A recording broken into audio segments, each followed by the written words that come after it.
तो 2014 से 2024 तक जो माहौल देश में बनाने का काम किया मोदी सरकार ने, हिंदू जागरण का, आज जो स्थिति है हिंदुओं की, हिंदुओं में जिस तरह की जागृति है, आप भी मानेंगे कि 2014 में नहीं थी। आज हिंदू समाज देख रहा है, सुन रहा है और बोल रहा है। सबसे बड़ी बात यह है कि बोल रहा है। जो चुप रहता है समाज, उसके बारे में पता नहीं चलता है। कई बार क्या कहा ही जाता है कि मौन स्वीकृति लक्षणम, तो उसको स्वीकृति का भी लक्षण मान लिया जाता है। दूसरी परिस्थिति क्या बदली है, देश में आज़ादी के बाद से एक वर्ग तैयार किया गया तथाकथित सेकुलरिस्टों का। और सेकुलरिस्ट जब मैं कह रहा हूं तो मैं केवल हिंदुओं की बात कर रहा हूं, क्योंकि मुसलमान कभी सेकुलर हो ही नहीं सकता।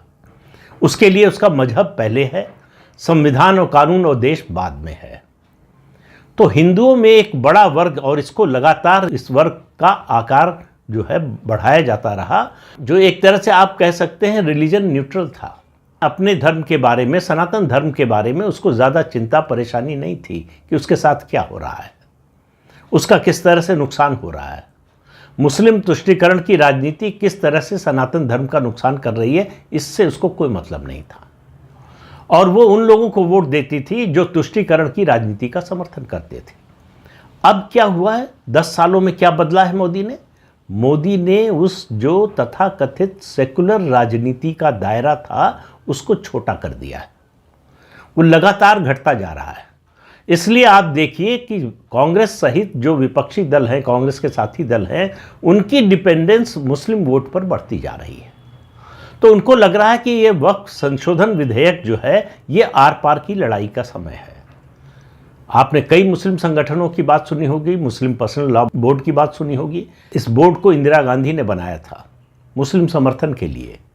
इस बोर्ड की कोई संवैधानिक मान्यता नहीं है। ये कॉन्स्टिट्यूशनल तो छोड़िए, ये जो है वैधानिक भी नहीं है, स्टैट्यूटरी भी नहीं है, लेकिन मुसलमानों का या मुस्लिम समाज का कहें सबसे बड़ा ठेकेदार अपने को बताता है। ये लगातार जो है राम जन्मभूमि का विरोध करता रहा, ये मुस्लिम समाज में सुधारों का विरोध करता रहा, ये जेंडर इक्वलिटी के खिलाफ है, ये 3 तलाक के खिलाफ था, ये सीए के खिलाफ था। तो उस समय सीए के खिलाफ एक झूठ चलाने की कोशिश हुई, उसके आधार पर एक आंदोलन खड़ा करने की कोशिश हुई।